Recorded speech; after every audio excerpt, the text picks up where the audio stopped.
Y arrancamos hablando un poquito del maltrato y el abuso infantil. Y, y te decía que por ahí la gente, cuando habla de maltrato infantil, lo ve, o al menos digo, siempre de nuestra burbujita acá, de mi caso, por ahí hablando con el chat, ¿no? Es como, lo ves como algo histórico, o sea, no es algo actual. Siempre que pensamos en maltrato infantil o por ahí es como pensás automáticamente en un padre que pega a un hijo y es algo que nos cuentan nuestros padres, que en la mayoría de los casos, con suerte, ya no lo replicaron con sus hijos, es decir, con nosotros. Pero bueno, ¿cuáles serían esto, el maltrato, el abuso infantil? ¿Sigue siendo esto de pegar a los hijos? ¿Hay más? Me gustaría que nos cuente un poquito más sobre eso. Bueno, mira, yo te doy vuelta la cuestión y digo, creo que hoy encima se habla más todavía del maltrato infantil que en otras épocas, digamos. A veces por ahí en alguna clase, en la universidad o en alguna charla así, yo lo primero que pregunto es ¿cuántas personas sufrieron maltrato infantil? ¿Cuántas personas sufrieron maltrato? Y por ahí te levantan la mano algunas personas, ¿viste? Después cuando comenzás a hablar y a nombrar todos los tipos de maltrato, al Mm, final sí, son muchas más. Antes, por ahí pasaba que no se visibilizaba tanto, incluso vos fijate que en el siglo XVIII, siglo XIX, recién a fin del siglo XIX se comenzó a hablar de maltrato. Antes, a los chicos, no sé, por ejemplo, retrasados mentales, a los retrasados mentales, le decían así, ¿no? mm. O a los que nacían con alguna discapacidad, a los anormales también se los nombraba, los mataban o los tiraban directamente. O, por ejemplo, no sé, Martín Lutero mandó a ahogar muchos niños también, porque, bueno, también era no por una maldad, digamos, sino por un desconocimiento, una desinformación que había en ese momento de que, bueno, el niño, si no era, digamos, entre comillas, normalcito, no necesitaba vivir y no sufría, no padecía, entonces tranquilamente se podía matar a un niño. Después, fíjate que en la Revolución Industrial los niños laburaban como si nada, digamos, o sea, no se tenía una perspectiva de derecho del niño tampoco, o sea, no se tenía al niño como un sujeto. Eh, y recién, vos fíjate que en más o menos 1800, perdón, en el siglo XVIII, una nena de Estados Unidos sufrió tanto, te hablo así, la cagaron tanto a palo que no había una ley en Nueva York que tenga o que contemple, digamos, el maltrato hacia la niñez. Sí había, vos fíjate qué loco, sí había una ley que contemple el maltrato hacia los animales.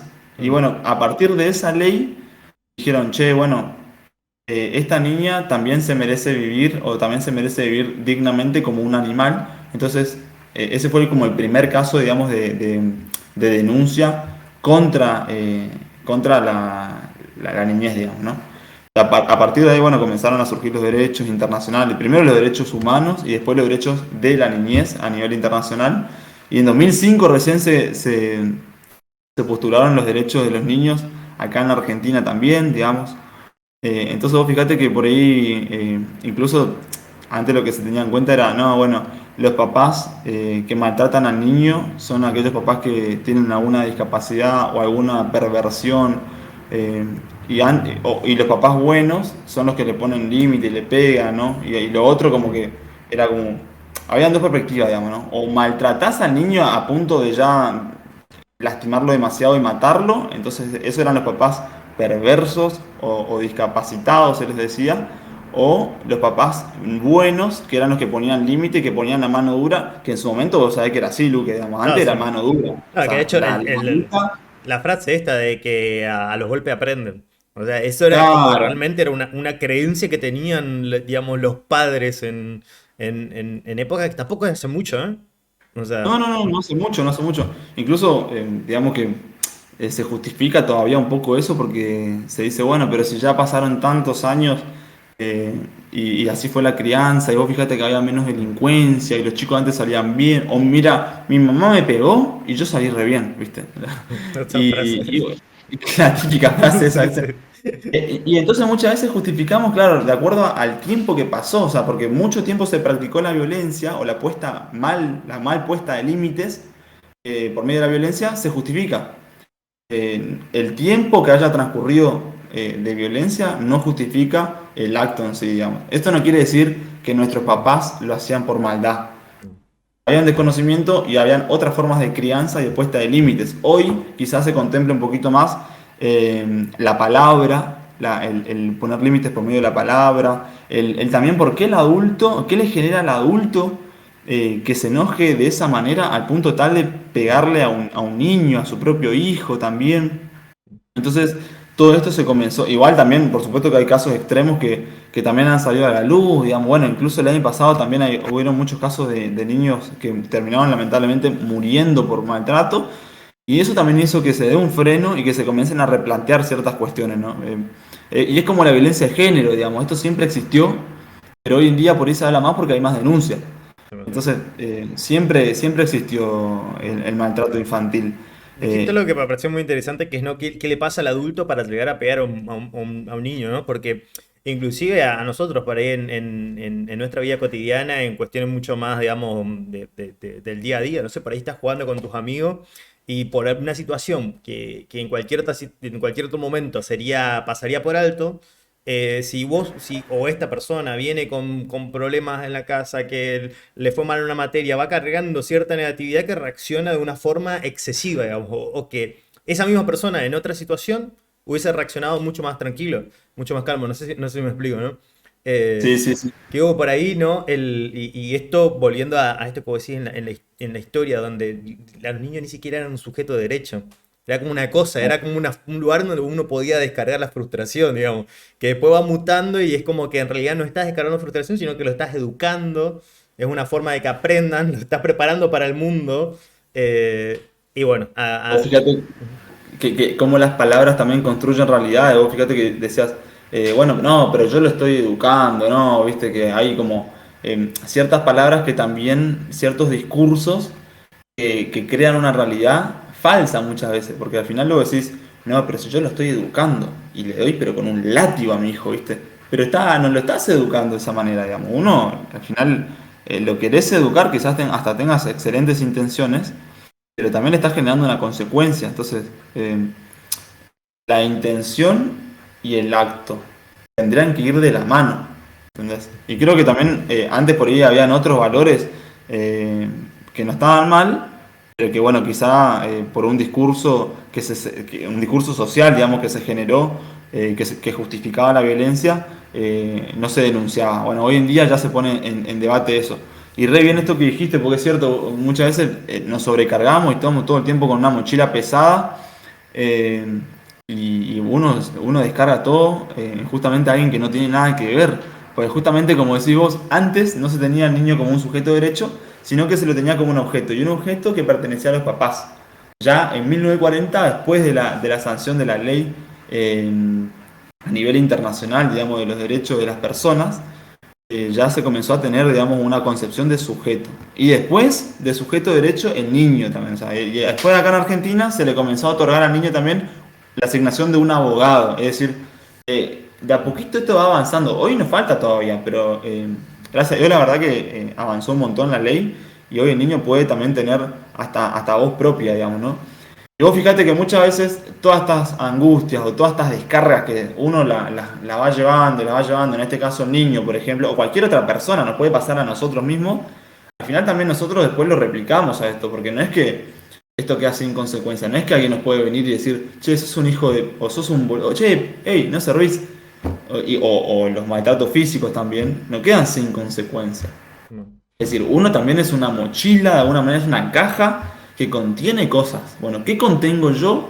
Y en base a lo que contengo yo, también doy, digamos, ¿no? Un proverbio dice, digamos, de lo que está lleno tu corazón, habla la boca. Bueno, de lo que está lleno también uno mismo, también uno da, digamos, de alguna manera.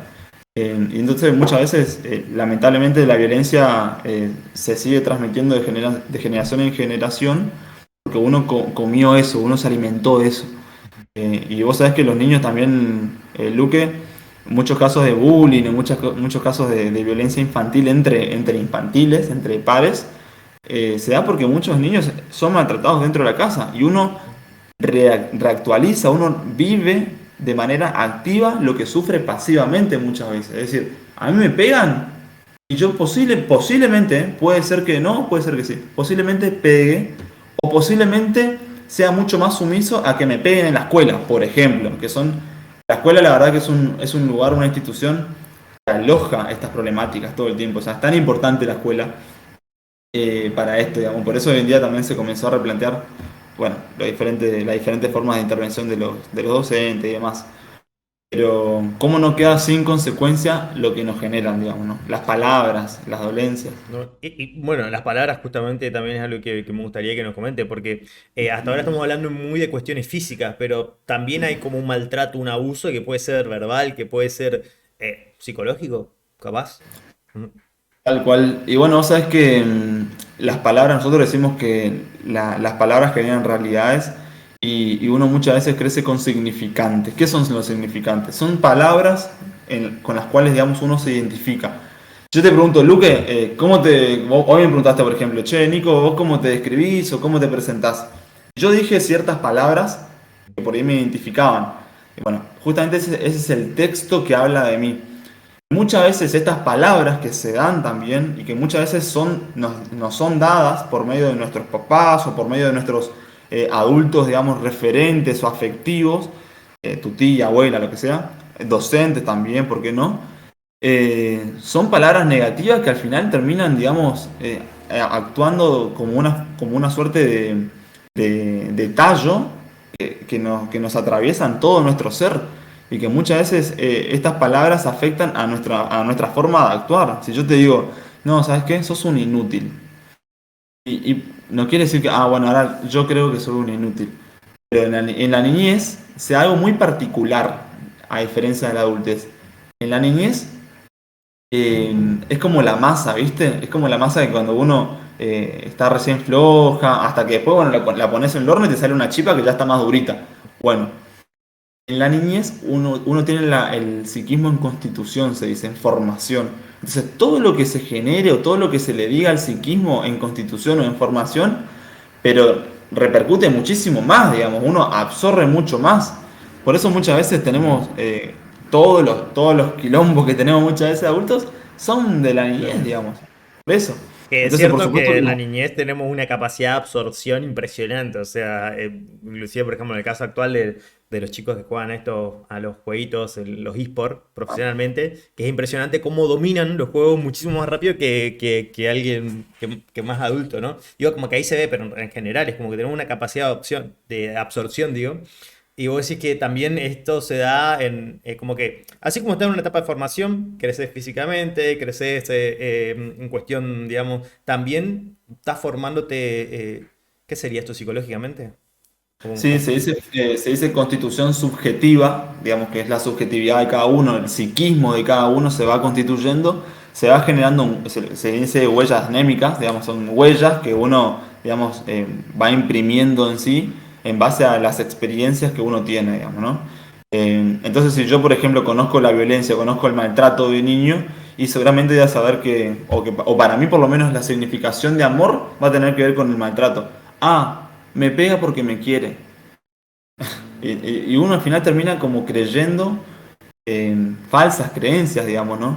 Después esto, por supuesto, que se puede poner en tela de juicio y romper cuando uno es más adulto, por ejemplo, y si uno va a un análisis, uno puede romper con esto que muchas veces se creyó y que muchas veces se tomó como verdad. Pero vos sabés qué difícil que es, porque vos fíjate que una persona, no sé, que sufrió violencia de niñez, y seguramente cuando crezca también, no sé, va a tener un modelo de relación con otras personas, un modelo de vincularse con otras personas que quizá tenga que ver con la violencia. Es decir, gran parte de las personas, por ejemplo, mujeres que han pasado violencia de género, gran parte de las mujeres que han pasado por violencia de género, y seguramente han tenido algo que ver con, no sé, con un papá golpeador o con una mamá también que ha sido golpeada dentro de la casa. eh, digamos, o con una posición de sumisión que muchas veces uno adquiere. Entonces, esto, por supuesto, para lo positivo como para lo negativo, pero como decís vos, Ah, la etapa de la niñez es una etapa de conocimiento, por eso el niño todo el tiempo está con la cuestión esta del, che, ¿por qué esto? ¿Por qué lo otro? Y la pregunta es sanísima, digamos, ¿no? claro. Y bueno, por ir recobrar un poco eso de la niñez, esa frescura de la niñez, que muchas veces quiere conocer. Y a veces cuando somos adultos medio que ya perdemos eso y ya nos enfrascamos nosotros, ¿viste? Y ya no quiero, o cuando el otro dice una opinión que ya está errada para mí, ya no quiero saber, ¿viste? En cambio, en la niñez es todo lo contrario. Es, ay, ¿por qué esto? Pero, che, mamá, pero Felipe me dijo esto en la escuela. No, pero entonces uno está mucho más receptivo, ¿no? Uno Claro. está en constante aprendizaje. Y vos sabés, Luque, que los niños no aprenden solamente escuchando o viendo, sino también con el tacto, con la boca. Ponen todos los sentidos, digamos, en función para poder aprender, Claro, para poder nosotros por conocer el ahí no mundo. tenemos esa frescura porque como que damos por hecho muchas cosas y por ahí tenemos esas falsas concepciones, ¿no? Pero como ya lo damos por hecho, no estamos o no vemos la posibilidad de conocer, digamos, la verdad o entender. De hecho, por ahí mencionamos el caso de la escuela, ¿no? Y de las relaciones que se dan, en donde por ahí se replica la violencia que la traen de la casa, de otros lugares, ¿no? Pero también como muchas veces también son mucho más empáticos, ¿no? Son como que están más dispuestos a conocer al que tienen al lado, saber cuáles son, digamos, sus preocupaciones, su problemática. Que también hay cuando ya sos adulto, hay un nivel de impersonalismo muchas veces que lo damos por hecho, nunca nos ponemos a pensar mucho, ¿no? De saber, che, pero vas a comprar algo, por ejemplo, en una tienda y no sabes si la persona que te vendió eso le sirve el precio que te puso o el precio que ya estaba fijado, por decirlo, bueno, yo lo llevo a un caso económico, pero bueno, porque me sale. Para cerrar, para, cer- Economista. para cerrar el tema de la violencia, me gustaría que nos comentes un poquito sobre el tema, porque hicimos mucho hincapié en la violencia física, digo. Por ejemplo, si unos padres o sea, existe una forma de violencia psicológica hacia los niños. Por ejemplo, el no confiar, el decirle esto. Mencionaste en un momento lo de sos un inútil, no servís para nada. Eso también se considera violencia. ¿Existe eso? ¿No es tan común?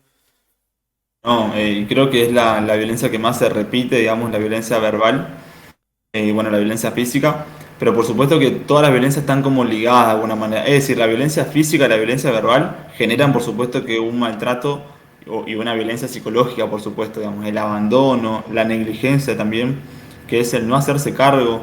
Y vos fíjate que también dentro del maltrato infantil se tienen en cuenta el abandono físico y el abandono emocional también. Es decir, uno puede vivir con un niño, puede no pegarle, pero si no le das afecto, digamos, también de alguna manera se considera violencia. Digamos. Justamente los papás están como una suerte de combustible para los niños, una suerte de combustible que tienen que constantemente amarlos y darles afecto. Si uno no recibe afecto, se muere. Es la realidad, digamos. Hoy incluso, vos sabés que hay un estudio en Estados Unidos, te hago referencia rápida, en donde ponen a un niño, un bebé, eh, lo ponen enfrente a una persona adulta, digamos, a una madre, y la madre, bueno, si le hacen muecas, si se ríe, qué sé yo, el nene sonríe, ¿no? Ahora, la madre se queda así, cara de póker, mirando al bebé 1 minuto, 2 minutos, y el bebé ya se comienza a sentir incómodo porque el bebé necesita y el bebé se ríe primero, pero después Ujú. se da cuenta que la otra persona no se ríe, que sigue con cara de póker y sigue cara seria, necesita que la otra persona también le contribuya, digamos, a su ser. Es decir, que la otra Ujú. persona le dé lo que se llama, lo que se conoce como la libido. Bueno, la libido es la energía que todo el mundo tiene. Bueno, los niños necesitan sí o sí esa energía pulsional que tiene que ver con el afecto, con el amor. Y bueno, justamente todo esto, si no se tiene, genera graves consecuencias, digamos, ¿no? Voy a decir, muchas personas se sienten hoy en día solas, sienten que no son merecedoras de nada. Vos sabés que hay como que escuchar cada discurso hilando fino. Puedo decir, pero si a esta persona no le pasó nada en la vida, o sea, a ver, te criaste en Ujú. una casa a todo trapo, tu familia tenía plata, una familia modelo, no sé, 2 hermanos, 2 papás, nunca se separaron y tiene todos los mambos del mundo. Claro. Bueno, por eso yo también te digo, ¿viste? Cómo no hay que jugar, digamos, porque uno muchas veces no vive lo que la otra persona vive. Y quizás podés tener todo, pero no sé, si te falta amor, si tus papás no se encargaron de vos, y también, digamos, la padeces. Ujú. Y, y, y te cuento algo así, digamos, es como un árbol. Uno crece y necesitas el apuntalamiento de alguien para que crezca recto. Pues si no tenés el apuntalamiento, no tenés el afecto de alguien, y seguramente vas a crecer así y te va a faltar fuerza para crecer para arriba. Necesitamos el apuntalamiento y el afecto de las personas. para poder crecer sanamente y para poder tener un psiquismo, lo que hoy se conoce como un psiquismo sano, por ejemplo. Interesante lo que decís, porque ya no es solamente las interacciones directas por ahí que uno tenga con su hijo, sino también es como que sos el termómetro anímico de esa persona. Y me hizo acordar Ahora algo. uno dice, Luque, che, qué difícil ser papá, hermano. La verdad, esta charla es un anticonceptivo. Sí, sí. No, Para no, que vos ibas. sabés que también, no, y te cuento algo por interesante y con esto, si te, em, hay una autora que dice, que Françoise Volton, una francesa, dice, la verdad que la madre significativamente buena es la que también deja llorar al bebé, es la que deja sufrir al bebé. Sufrir en el buen sentido de la palabra, es decir, si un bebé llora, tampoco hay que ir y, ay, no, no, ya, no, no, hay que dejarlo llorar porque también el llanto es el deseo. Es decir, yo, por ejemplo, hoy deseo, no sé, te tiro un ejemplo, tener un auto cansado ya de andar caminando, con la sube, quiero tener un auto. El auto y el deseo me genera que yo también pueda caminar en la vida, digamos. O sea, uno siempre desea lo que no tiene, digamos. El deseo siempre falta. Entonces, que uno tenga deseo en la vida es una muestra, digamos, de buena salud mental. Porque uno desea, porque uno quiere proyectar, porque uno quiere llegar a objetivos. Bueno, al niño si le das todo, también no lo dejas desear. Entonces, de alguna manera, es como decís vos, es el termómetro, es como tener el equilibrio, ¿viste? No dejarlo del todo solo, pero tampoco atosigarlo, ¿viste? O darle todo de una, digamos. Es como un equilibrio que se da. Es totalmente cierto, porque, digamos, el deseo es como ese combustible que te hace levantarte día a día, salir de la cama y empezar a trabajar, a moverte, digo trabajar entre comillas, no ir al trabajo, sino trabajar entre comillas como para lograr eso que querés.